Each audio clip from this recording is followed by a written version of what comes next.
இன்றைய முக்கிய செய்திகள். தென்மேற்கு பருவமழை 19ஆம் தேதி தொடங்க வாய்ப்பு. 8 தென் மாவட்டங்களுக்கு நாளை கனமழை எச்சரிக்கை. வழக்கறிஞர்கள் மீது நுகர்வோர் பாதுகாப்பு சட்டத்தில் வழக்கு தொடர முடியாது.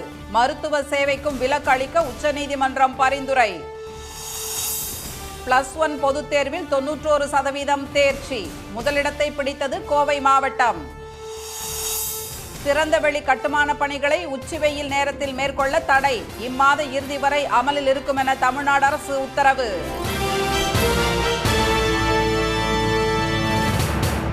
வணக்கம். வணக்கம்.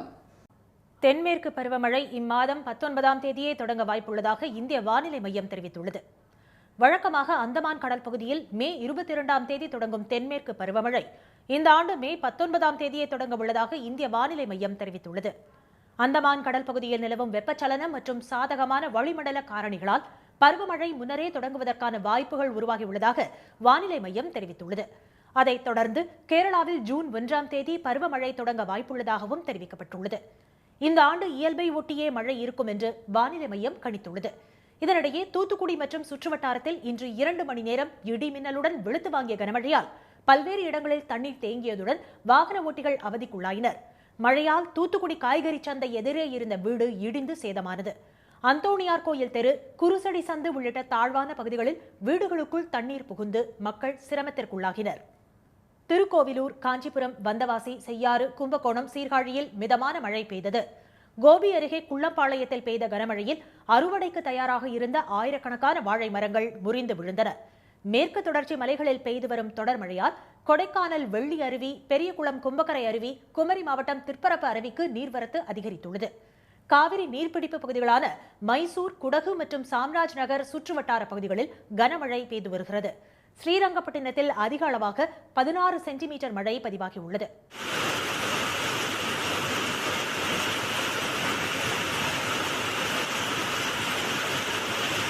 இதனிடையே வளிமண்டல கீழடுக்கு சுழற்சி காரணமாக வரும் 18ஆம் தேதி வரை தமிழகத்தில் மிதமான மழைக்கு வாய்ப்புள்ளதாகவும் குமரி, நெல்லை, தூத்துக்குடி, தென்காசி, விருதுநகர், ராமநாதபுரம், தேனி, திண்டுக்கல் ஆகிய 8 மாவட்டங்களில் நாளை கனமழை பெய்யக்கூடும் என்று சென்னை வானிலை மையம் தெரிவித்துள்ளது. வழக்கறிஞர்கள் மீது நுகர்வோர் பாதுகாப்பு சட்டத்தின் கீழ் வழக்கு தொடர முடியாது என உச்சநீதிமன்றம் தீர்ப்பளித்துள்ளது. வழக்கறிஞர்கள் சேவையை நுகர்வோர் பாதுகாப்பு சட்டத்தின் கீழ் கொண்டு வந்து தேசிய நுகர்வோர் தகராறுகள் தீர்ப்பாயம் கடந்த 2007ஆம் ஆண்டு உத்தரவிட்டது. அதன்படி வழக்கறிஞர்கள் சேவை மீது குறைபாடோ அதிருப்தியோ இருந்தால் நுகர்வோர் பாதுகாப்பு சட்டத்தின் கீழ் மனுதாரர்கள் வழக்கு தொடரலாம். இதனை எதிர்த்து இந்திய பார் கவுன்சில், டெல்லி உயர்நீதிமன்ற பார் அசோசியேஷன், இந்திய வழக்கறிஞர்கள் சங்கம் உள்ளிட்டவை உச்சநீதிமன்றத்தில் வழக்கு தொடர்ந்தன. அதன் அடிப்படையில் 2009ஆம் ஆண்டே தேசிய நுகர்வோர் தகராறுகள் தீர்ப்பாயத்தின் உத்தரவுக்கு உச்சநீதிமன்றம் இடைக்கால தடை விதித்திருந்தது. அனைத்து தரப்பு வாதங்களும் நிறைவடைந்து கடந்த பிப்ரவரி மாதம் தீர்ப்பு ஒத்திவைக்கப்பட்டிருந்த இந்த வழக்கில் நீதிபதிகள் திருமதி பேலா திரிவேதி, திரு பங்கஜ் மித்தல் ஆகியோர் இன்று தீர்ப்பு வழங்கினர். வழக்கறிஞர்கள் சேவை தனித்துவமானது என்றும் நுகர்வோர் பாதுகாப்பு சட்டத்தின் கீழ் அதனை கொண்டு வர முடியாது என்றும் நீதிபதிகள் தீர்ப்பளித்தனர். முறையற்ற வர்த்தக நடவடிக்கை, நெறிமுறையற்ற வர்த்தக சேவை உள்ளிட்டவைதான் நுகர்வோர் பாதுகாப்பு சட்டத்தின் கீழ் வரும் என்றும் அத்தகைய தொழில்களுக்கும் வழக்கறிஞர் சேவைக்கும் வேறுபாடு உள்ளதாகவும் நீதிபதிகள் சுட்டிக்காட்டினர். வழக்கறிஞர் சேவை என்பது வர்த்தக நோக்கம் சார்ந்தது அல்ல என்றும் உன்னதமான பணி என்றும் அவர்கள் தெரிவித்தனர். வழக்கில் தோல்வி என்பது பல்வேறு காரணிகளை உள்ளடக்கியது என்றும் அதற்கு வழக்கறிஞர்களை குறை கூற முடியாது என்றும் நீதிபதிகள் தீர்ப்பளித்தனர். மருத்துவ சேவையை நுகர்வோர் பாதுகாப்பு சட்டத்தின் கீழ் கொண்டு வந்து 1995ஆம் ஆண்டு உச்சநீதிமன்றம் அளித்த தீர்ப்பை மறுபரிசீலனை செய்ய வேண்டும் என்றும் நீதிபதிகள் தெரிவித்தனர். இது தொடர்பாக கூடுதல் நீதிபதிகளை கொண்ட அமர்வை அமைக்க உச்சநீதிமன்ற தலைமை நீதிபதிக்கு பரிந்துரைப்பதாகவும் நீதிபதிகள் தெரிவித்தனர். தமிழ்நாட்டில் +1 பொதுத் தேர்வில் 91.17% மாணவ மாணவியர் தேர்ச்சி பெற்றுள்ளனர். கடந்த மார்ச் மாதம் 4ஆம் தேதி முதல் 25ஆம் தேதி வரை நடைபெற்ற +1 பொதுத் தேர்வை 8,11,172 மாணவர்கள் எழுதியிருந்தனர். அதில் 4,04,143 மாணவிகள், 3,35,396 மாணவர்கள் என மொத்தம் 7,39,539 பேர் தேர்ச்சி பெற்றுள்ளனர். தேர்ச்சி விகிதம் 91.17% ஆகும்.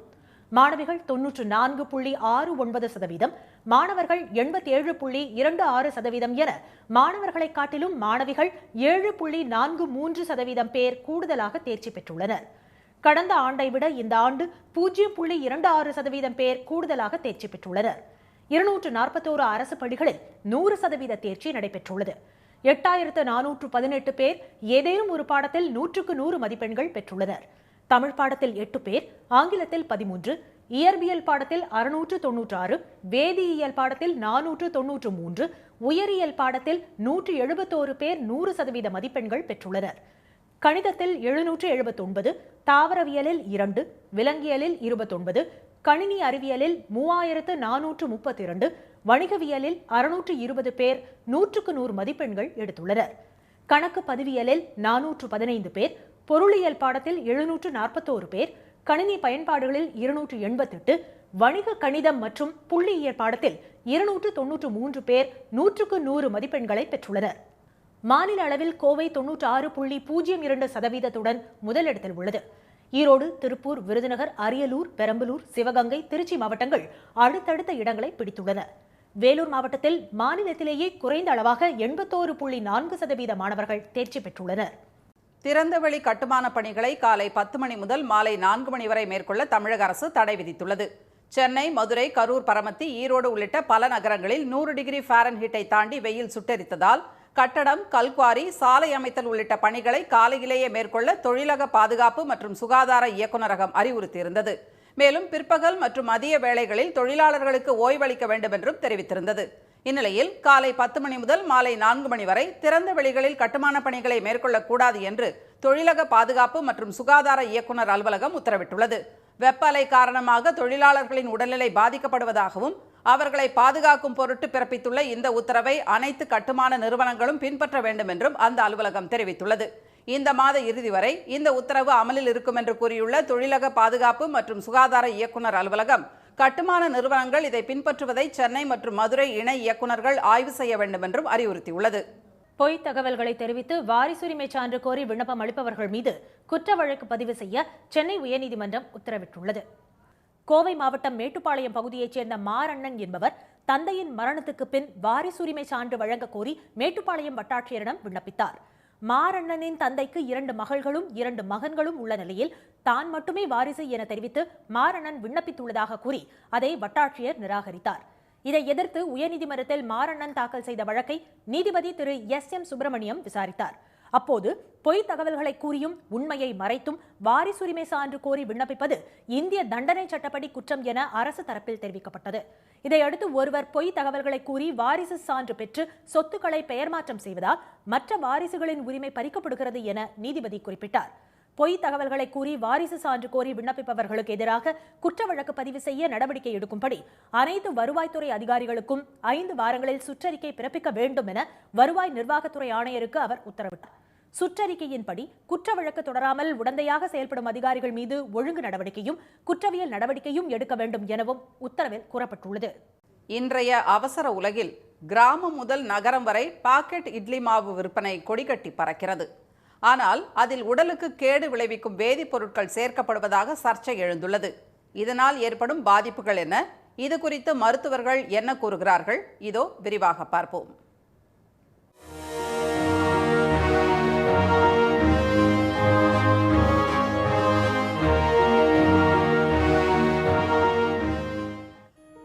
தமிழரின் பாரம்பரிய உணவான இட்லி தான் உலகின் உன்னதமான காலை உணவாக போற்றப்படுகிறது. எண்ணெய் இன்றி நீராவியால் சமைப்பதால் குழந்தைகள், கர்ப்பிணிகள், நோயாளிகள், முதியோர் என அனைவருக்கும் ஏற்ற அருமையான உணவு. அதனால்தான் அறுவை சிகிச்சை செய்தவர்களுக்கு கூட முதல் திட உணவாக இட்லியை மருத்துவர்கள் பரிந்துரைக்கின்றனர். அரிசி, உளுந்து, வெந்தயம் ஆகியவற்றை ஊற வைத்து அரைக்கப்படும் மாவில் கார்போஹைட்ரேட், புரோட்டீன், இரும்பு சத்து ஆகிய அத்தியாவசிய சத்துகள் நிறைந்துள்ளன. இந்த இட்லியில் பார்த்தீங்கன்னா அரிசியில் வந்து பெருமளவு கார்போஹைட்ரேட் இருக்குது.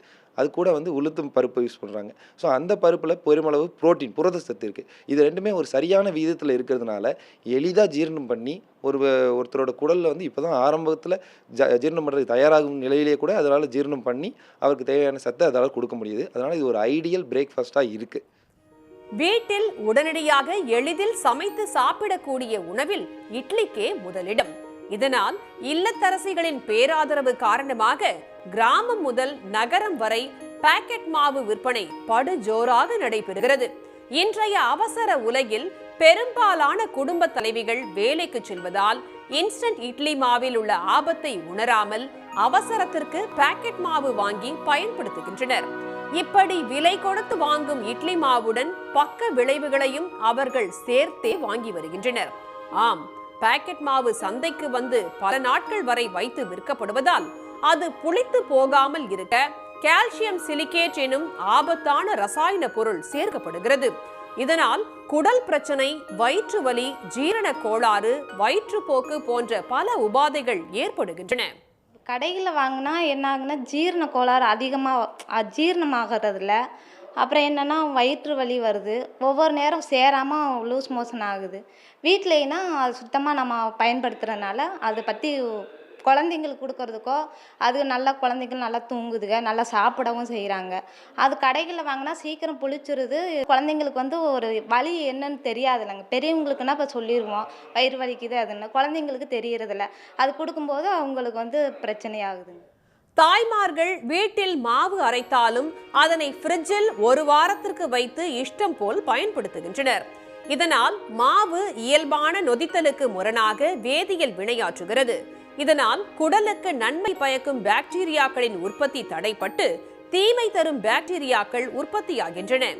இட்லியின் இயல்பான நன்மைகளை அப்படியே பெற வேண்டுமானால் வீட்டு மாவை ஓரிரு நாட்கள் மட்டும் ஃப்ரிட்ஜில் வைத்து பயன்படுத்த வேண்டும். பாக்கெட் மாவை வாங்கி பயன்படுத்துவதை தவிர்க்க வேண்டும் என்பதே மருத்துவர்களின் ஆலோசனையாக உள்ளது.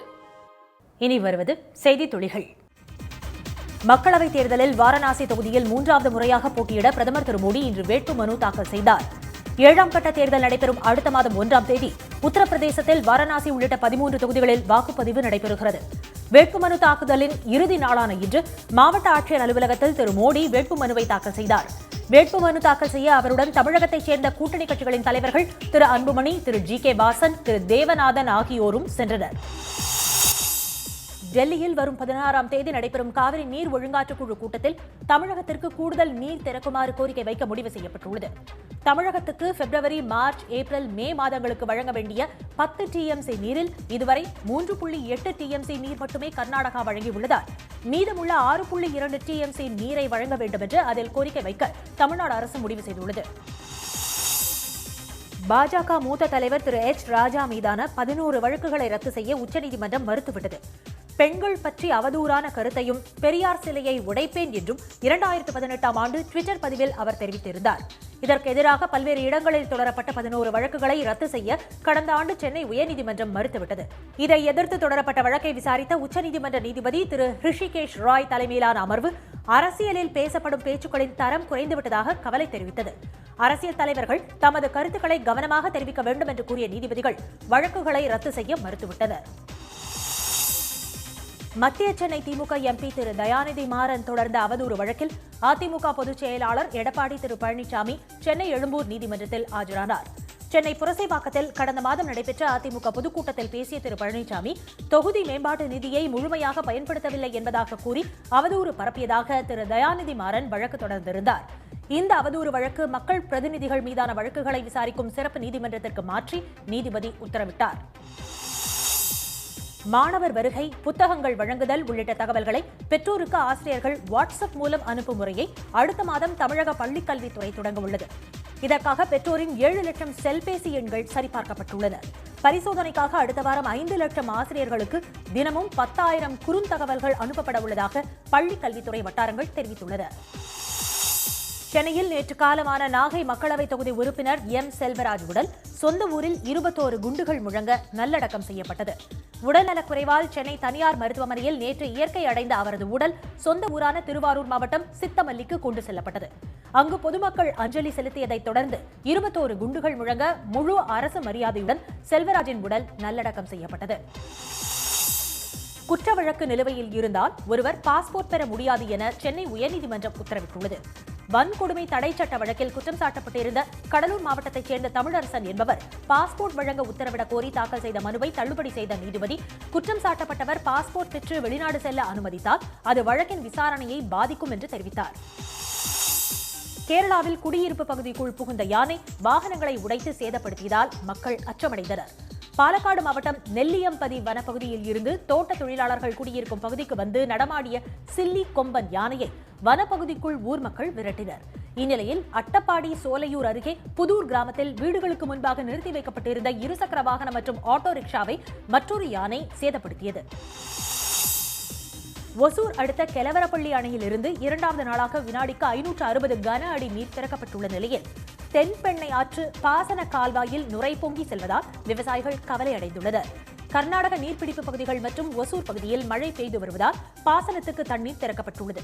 ஆனால் கருப்பு நிறத்தில் துர்நாற்றத்துடன் நுரை பொங்கி தண்ணீர் செல்வதால் விளைநிலங்கள் பாதிக்கப்படக்கூடும் என்றும் மனிதர்களுக்கும் கால்நடைகளுக்கும் பாதிப்புகள் ஏற்படலாம் என்றும் விவசாயிகள் அச்சம் தெரிவித்தனர். இன்றைய வர்த்தக முடிவில் மும்பை பங்குச்சந்தை குறியீட்டு எண் சென்செக்ஸ் 328 புள்ளிகள் உயர்ந்து 73,105 புள்ளிகளாக இருந்தது. தேசிய பங்குச்சந்தை குறியீட்டு எண் நிஃப்டி 114 புள்ளிகள் உயர்ந்து 22,218 புள்ளிகளாக நிறைவடைந்தது. சென்னையில் இன்று ஆபரண தங்கத்தின் விலை சவரனுக்கு 280 ரூபாய் குறைந்து ஒரு சவரன் 53,520 ரூபாயாகவும் ஒரு கிராம் 6,690 ரூபாயாகவும் உள்ளது. வெள்ளி விலை கிராமுக்கு 70 காசுகள் உயர்ந்து ஒரு கிராம் 90 ரூபாய் 70 காசுகளாக உள்ளது. மீண்டும் இன்றைய முக்கிய செய்திகள். தென்மேற்கு பருவமழை வரும் 19ஆம் தேதி தொடங்க வாய்ப்புள்ளதாக இந்திய வானிலை மையம் தெரிவித்துள்ளது. வழக்கறிஞர்கள் மீது நுகர்வோர் பாதுகாப்பு சட்டத்தின் கீழ் வழக்கு தொடர முடியாது என உச்சநீதிமன்றம் தீர்ப்பளித்துள்ளது. திறந்தவெளி கட்டுமான பணிகளை காலை 10 மணி முதல் மாலை 4 மணி வரை மேற்கொள்ள தமிழக அரசு தடை விதித்துள்ளது. இத்துடன் இந்த செய்திகள் நிறைவடைந்தன. மீண்டும் சன் டிவியில் செய்திகள் காலை 7:30 மணிக்கு. செய்திகளை உடனுக்குடன் தெரிந்து கொள்ள சன் நியூஸ் தொலைக்காட்சியை பாருங்கள். வணக்கம். வணக்கம். உடனுக்குடன் செய்திகளை தெரிந்து கொள்ள சன் நியூஸ் பெல் ஐகானை கிளிக் பண்ணுங்க.